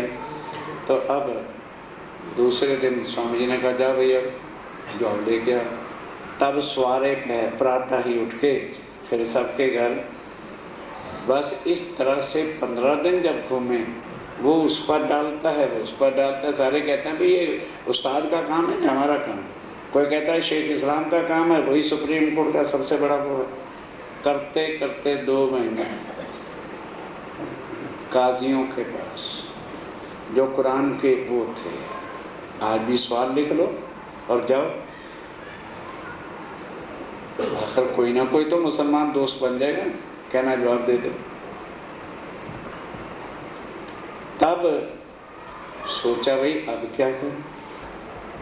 तो लालदास कहता है स्वामी जी सनंद ग्रंथ लेके जुम्मे न मस्जिद हम जाते हैं और वहाँ सारे काजी इकट्ठे होते हैं, हम जोर जोर से जाके सनंद ग्रंथ पढ़ेंगे और इमाम मेहंदी और मोहम्मद साहब के आने की आयतें पढ़ेंगे। सनंद ग्रंथ में उस सनंद का नाम ही है, सनंद इमाम मेहंदी की, सनंद मोहम्मद साहब की। तो कोई ना कोई तो ईमान लाएगा। कहने लगे अच्छा है, लेके सुंदर साहब। लालदास कहाँ डरने वाले थे, आज जोश में आकर के जाकर ये जब इमाम मेहंदी आने की सारी बातें जुम्मा मस्जिद में घुस के उस समय तो सारे काजी कांपने लगे। कहने लगे भाई बातें तो ठीक है लेकिन लिखी हुई हिंदी भाषा में, इसलिए किसी ने यकीन नहीं किया। उसके बाद वहां पर वो घड़ियाल बजाता था ना, जैसे हमारे मतलब टाइम वाला, 11 बज गए, 12 बज गए, 1 बज गया, 2 बज गए। वो बाई चांस नंदलाल था, उसका नाम नंदलाल घड़ियालची था।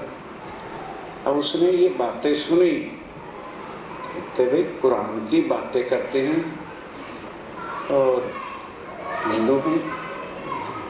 तब लालदास जी से पूछा, उनका भाई ये जो इमाम मेहंदी है यही विद्याविनंद बुद्ध निष्कलंक था, और कुछ वहाँ खड़े खड़े हिंदी में समझा दिया।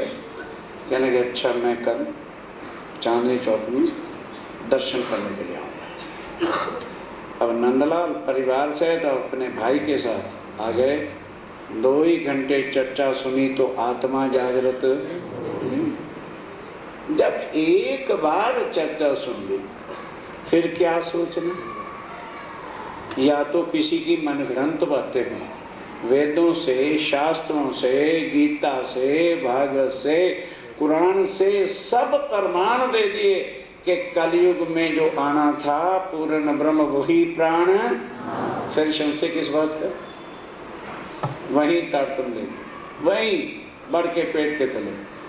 कहने लगे स्वामी जी, लालदास जी कुछ परेशान थे, वो क्या बात है? तो स्वामी जी ने बताया, भाई औरंगजेब से मिलना चाहते हैं। शरीयत का इतना कड़ा नियम है कि हिंदुओं के भेष में कोई वहाँ जाने नहीं देता। तो कहने लगे जी पैगाम तो मैं पहुँचा देता हूँ, मुझे चिट्ठी लिख के दे दो। मैं रात को घड़ियाल बजाता हूँ, 12 बजे के बाद कोई भी मुसलमान मस्जिद में रहता ही नहीं, हर को अपने घरों में सोना चला जाता है। तो मैं घड़ियाल बजाता रहता हूँ, 4 बजे मेरी सवेरे ड्यूटी खत्म हो जाती है। तो मैं उस रुक्के को पीछे उसके गोंद चिपका के गुसल खाने पे लगा दूंगा कि जो कोई भी काजी छोटा बड़ा आता है, लोटा उठा के पानी कहाँ से लेता है? गुसल खाने से। और तब वो वुजू करते हैं, 14 अंग धोते हैं और फिर नमाज पढ़ते हैं। स्वामी ने कहा अच्छा, वही लिखवा दिया लालदास को, कह दे इतला आम, उर्दू में भेजना है ना। इतला आम को कहते हैं सूचना, कि जो कोई भी मुसलमान है हम उनको इतला देना चाहते हैं। कुरान के हिसाब से ये आयतें हैं, इमाम मेहदी दिल्ली में आ गए। इस रुक्के को पढ़े बिना आज जो नमाज पढ़ेगा या सुनेगा वो सीधा दोज़ख की भट्टी में जाएगा और अल्लाह ताला की उस पर लानत होगी। स्वामी ने दस्तखत करके दे ले भैया रात को चिपका दो।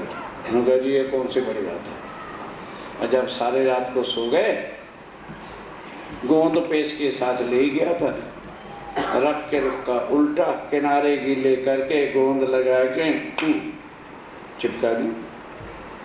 किसी मुसलमान ने तो देखा है नहीं किसी ने चिपकाई। 4 बजे उसकी नौकरी खत्म हुई, वो चला गया। अब आगे बड़े बड़े काजी लोटा उठावे पानी लेने कहाँ जाना है? गुसलखाने में रुका सामने। अरे अल्लाह ताला रहम करना, रहम करना। अब ना कोई गुसलखाना तोड़े और ना कोई पानी लेवे। करते करते करते 3 घंटे बीत गए, उस दिन नमाज पढ़ी नहीं। और रुक्के का ही रुक्का सारे मोहल्ले, रुक्के का मतलब शोर, रुक्के का ही शोर सब में हो गया। और 9 बजे तक तो सारी दुनिया पढ़ पढ़ पढ़ पढ़ पढ़ के रुकों को चली गई। अब आओ, लाल किले में औरंगजेब का दरबार लगता था। वो जब अपने दरबार में आया तो जैसे आजकल लोग टिकट तो लेनी नहीं, लड़का नु कितों टिकट मिलनी, लेकिन 2 घंटे बैठ के क्या करना, डिस्कशन।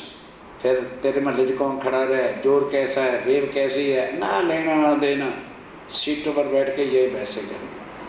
तो उस दिन सारे औरंगजेब के दरबार के क्या कह रहे थे? रुका पड़ा, रुका सुना, रुका पड़ा। क्या भाई तू रुका पड़ा?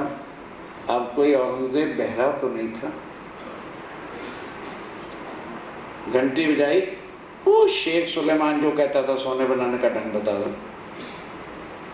बेल बजाई, उसको बताया क्यों भाई ये रुका रुका क्या हो रहा है, क्या बात है, बता तुझे किस लिए रखा हुआ दरबार में? कहता है हुजूर रात को कोई जुमा मस्जिद पे इस तरह से रुका चिपका से और ऐसी ऐसी बातें उसमें लिखी। कहना कि अच्छा था, बड़े आराम से उसके किनारे गीले करके रुक्के को ज्यों का त्यों उतार के मेरे पास ले गया। और जानते हो लाल किले के सामने जमा मस्जिद है, वो वहां जाके उतार के लाके उसकी मेज पर। औरंगजेब की बुद्धि और दिमाग देखो कितना निर्बल था। शेख सुलेमान, इसका मतलब है इमाम मेहदी और उसके मोमन मुझे ढूंढ रहे हैं और वो दरबार में आए थे, लेकिन तूने उनकी मुलाकात नहीं करने दी। वजीर का बुला, इसका धक्के दे के निकाल दो खंबत को, इस काबल नहीं। अब उसकी जगह ध्यान देना क्या करे हो। शेख निजाम जो उसका गुरु था, उसका लड़का था अब्दुल्ला, उसको बुला के नौकरी दी कि बेटा कोई भी मुझे मिलने वाला आए, खबरदार यही हासिल कर दूंगा तेरा भी जो शेख सुलेमान का कर, तो तुम मुझे मना। अच्छा हुजूर, अब क्या हुक्म दिया कि दिल्ली शहर में ढिंढोरा पिटवा दो कि जो कोई इमाम मेहंदी का कासिद है, मोमिन है, मैं ईदगाह जाऊंगा, वहां मैं खुद घोड़े पे खड़ा रहूंगा, वो आके रुका मुझे दे। अब ईदगाह का दिन आ गया तो अब्दुल्ले को खड़ा कर दिया, मेरे सामने खड़ा रहो, जो भी रुक्के वाला आए रुक्का ले लेना और लाल किले में पहुंचा। अब गया घर अब्दुल्ला, किसका बेटा था? मैं थोड़ा तो याद रखो, राजगुरु का था, उस्ताद का।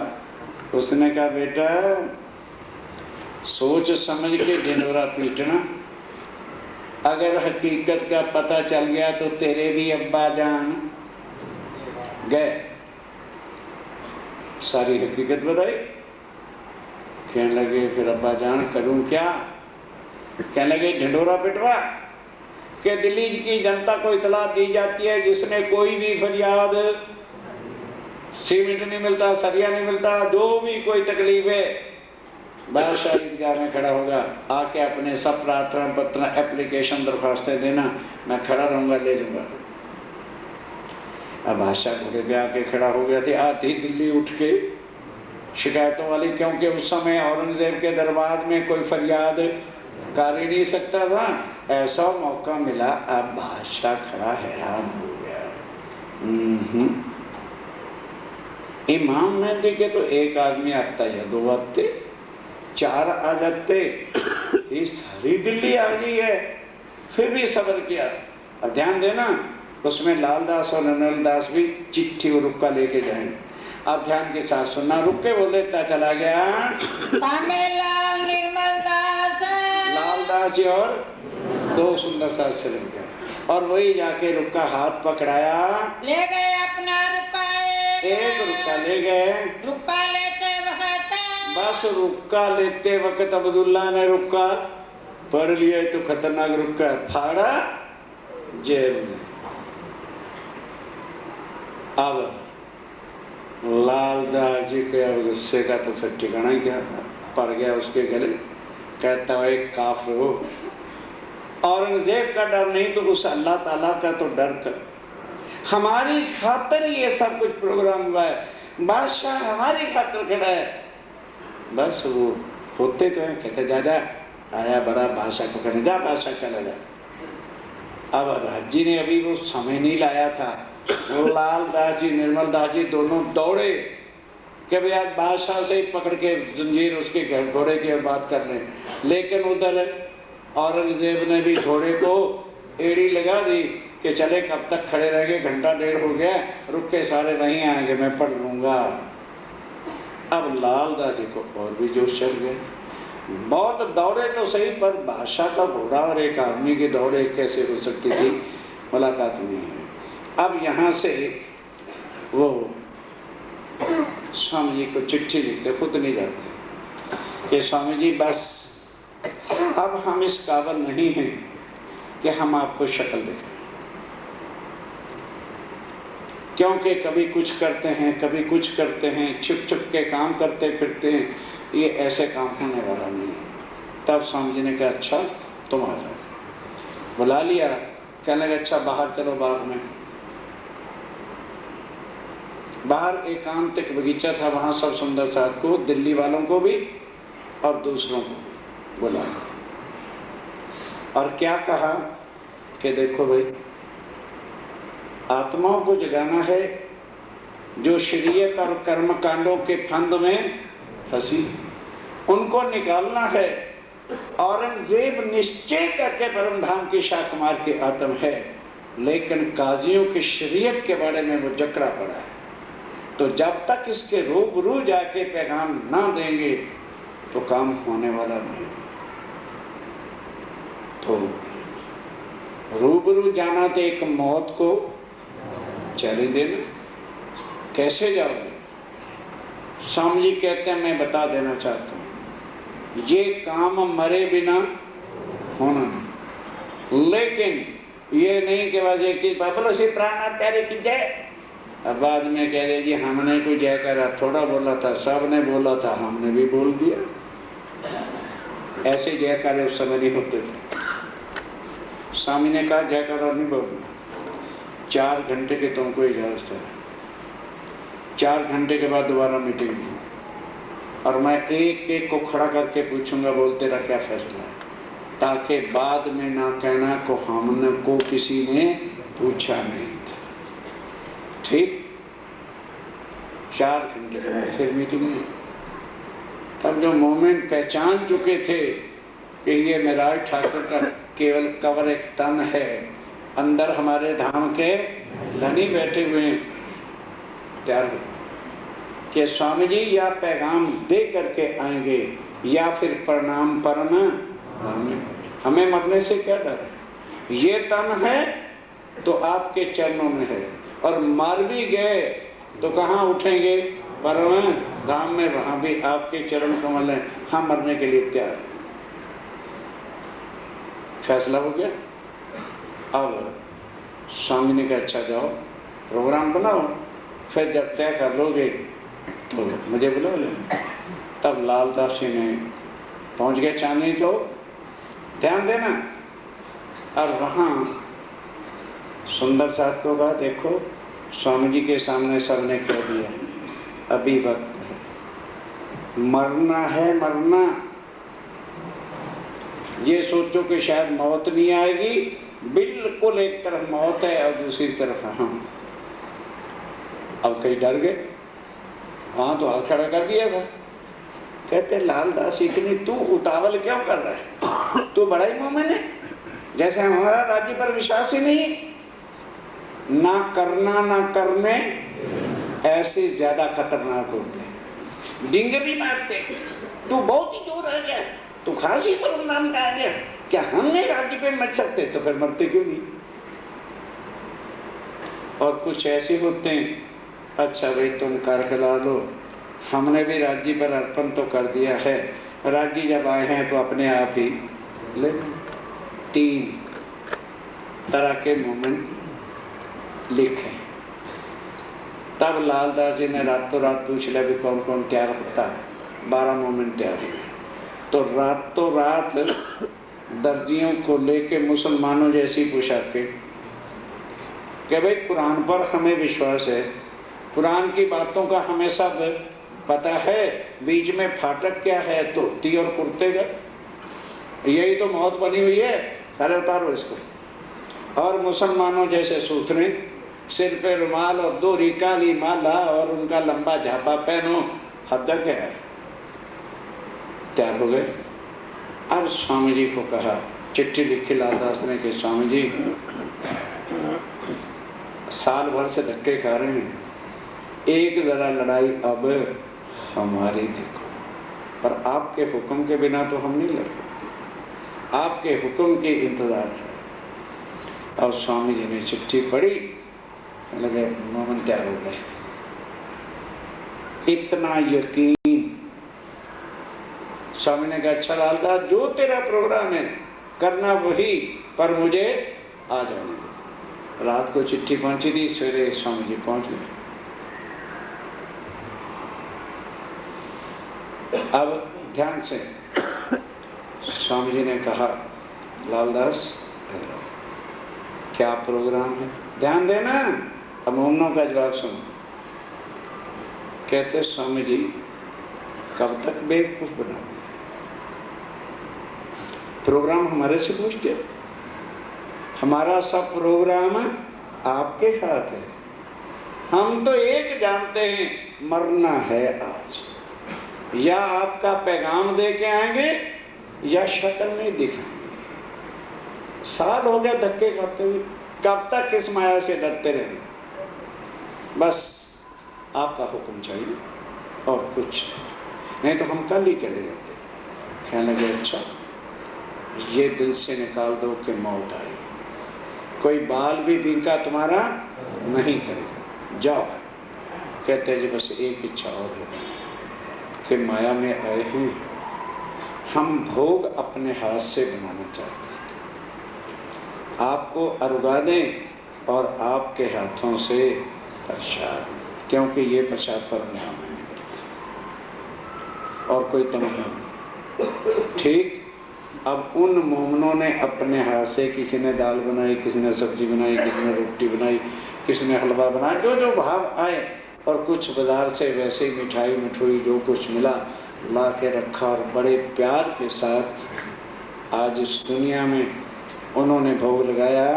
रसोई कर श्री राज का, रसोई अपने हाथ से तैयार करके बस स्वामी जी को अर्घाई और गाया इतना, और गाया उस समय श्याम बाई राम राय।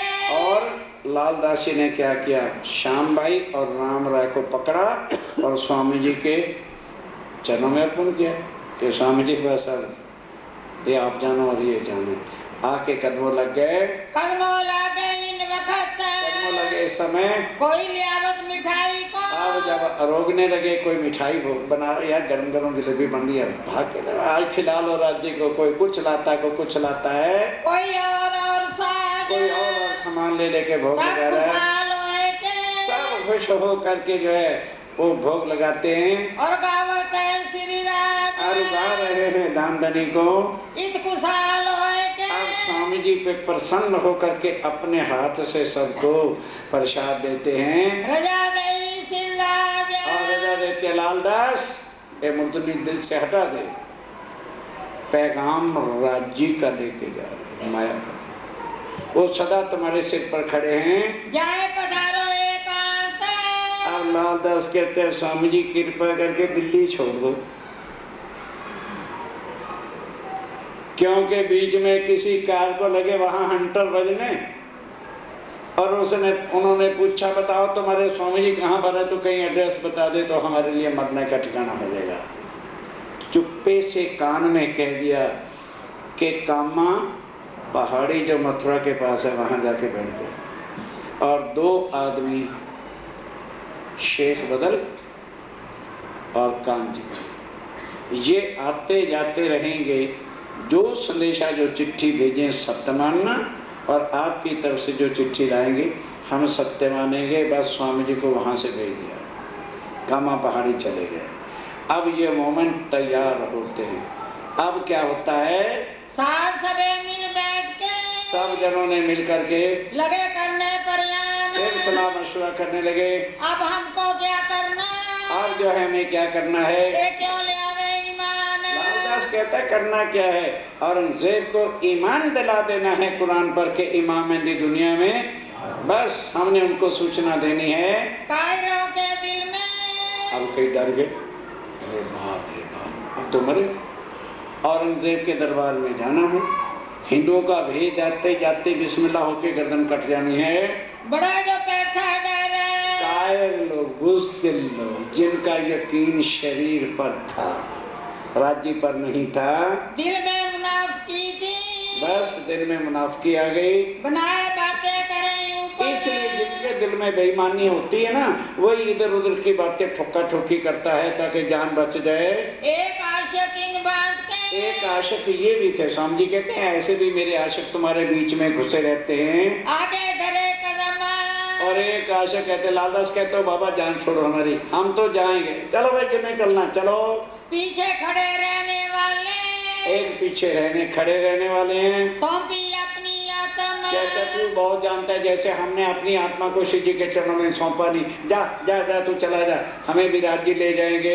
एक आशिक इन बात के, स्वामी जी कहते हैं कि आशिक इस तरह के भी नकली होते हैं। तन मन दिया वार, एक वो है जो मरने से भी नहीं डर रहे। कुर्बानी ये सुनते, क्यों, मोमिन की सिफ्त लिखी है, कुर्बानी का नाम सुन पुरसत मोमिन अंग। बस चैन तब आएगा, फना हो जाएंगे, तभी तो परम धाम में राज्य को शक्ल दिखाएंगे। ऊपर परवरदिगार, अपने धनी के ऊपर एक लखमन इनमें। अब वो 12 आदमियों के नाम सुन लो, तैयारी करके जुम्मा मस्जिद जाएंगे, पर मुलाकात कल कराएंगे। और शेख बदल, और शेख बदल और मुल्ला कायम, ओ कायमुल्ला, याद है ना, जो ट्यूटर बन के आया था, जब उसने सारे मैंने सोचे, उसने भी तारतम ले लिया। और भीम भाई रे, और भीम भाई सूरत के महाजय वाले सूरत के रहने वाले थे। भीम भाई शाम बड़ी याद करो। भाई सोम जी खंबात से, सोम जी भाई खंबात के रहने वाला था। आए मिले थे इतना, वो भी यहाँ दिल्ली में आए थे। नाग जी सूरत से, नाग जी भाई वो सूरत से गरीबदास जो है चले छोड़ कबीला खास, छोड़ दिया कि कबीले को, चल पड़े मरने के लिए। हमारी बुंदेलखंड से, हमारी भाई बुंदेलखंड का रहने वाला था। आया ले ईमान, वो भी ईमान लेके आ गया। दयाराम दिल्ली में, दयाराम दिल्ली में, वो फतेहपुरी में जिसकी दुकान थी। भाई मान लिए जो कहते लालदास क्या देख रहा है, तू चल ना, मैं चलता हूँ तेरे साथ, आगे कदम रखते हैं। चिंता मन ठट्ठे मिने, चिंता मत, वो ठट्ठे नगर का कबीर पंथ का शायरी है, आज कुरान लेके जा रहा है लड़ने के लिए। ले आए थे ईमान, ईमान ले आया था, पहचान हो गई थी कि ये मनुष्य तन के अंदर छुपे हुए मेरे अक्षरातीत राज्य बैठे हैं। चंचल बड़े ईमान से, और चंचल दास बड़े ईमान के साथ रे कीमत में होशियार, सेवा में हाजिर रहता था।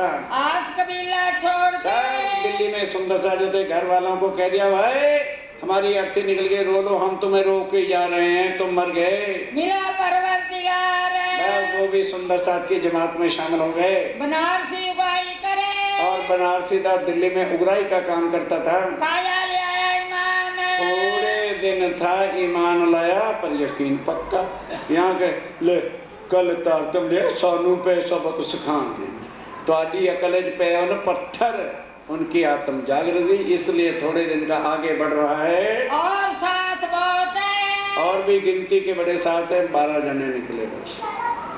कोई वहां मर्दमशुमारी तो करनी नहीं थी, बाकी पीछे हट गए। कोई ईमान कोई मुनाफिक, कोई ईमान दिखाता, कोई मुनाफिक। कहने लगे बाबा साढ़े को कम नहीं, जे परम धाम की आत्मा तो आपे प्राणा दी ले, साढ़े को नहीं मरिया जाता। बैठे परियान को, अब ये 12 के 12 सलाह करने लगे। लालदास जी करने लगे लेना क्या, जल्दी धोती पोती उतारो, पहनो कपड़े। उनको सबको कपड़े दे दिए और वो बना दिए सूथड़े, और मुसलमानों के लंबे झापे, सिर पे रुमाल, दोहरी माला, चलो बिस्मिल्लाह बरकत या अल्लाह खैर, घुस गए जामा मस्जिद में। पहुंचाने पैगाम हक, पहचान पैगाम पहुंचाने किसका, हक का, अपने धनी का पैगाम पहुंचाने के लिए मर मिटेंगे, चिंता नहीं करेंगे। आपस में मसलत करी, आपस में सलाह करके जाए जुमे में जदा, बाद जुम्मा मस्जिद में चले गए। चुप है, चलिए। और साथ बहुत है, और साथ बहुत है, कोई ईमान कोई मुनाफिक, कोई ईमान कोई मुनाफिक, बैठे परियान को, बैठे परियान को, पहुंचाने पैगाम हक, पहुंचाने पैगाम हक, पहुंचाने। सुंदर सा जी कल मोमिन किस तरह से दरबार में जाते हैं और औरंगजेब के साथ रूबरू बातें हो जाती हैं, शरीयत के काजी किस तरह से विघन डाल देते हैं, और सीधी पुलाद को हुक्म कर देता है शेख इस्लाम कि ये कल के हिंदू इमाम मेहदी के लश्कर के आदमी खूब इनकी खलड़ी उतार। तो फिर क्या क्या मोमिनों के साथ बीतती है वो प्रसंग कल। और फिर वो मोमिन सुप्रीम कोर्ट के जज में जाके सबसे पहले सारी भरी मजलिस के अंदर शेख इस्लाम का सिर नीचे करता है। और फिर ये सारी खबरें औरंगजेब के पास कैसे पहुंचती हैं और स्वामी जी को कैसे सूचना होती है, ये चर्चा कर। बोलो श्री प्राण, भोग लग गया, अर्जी बोलो।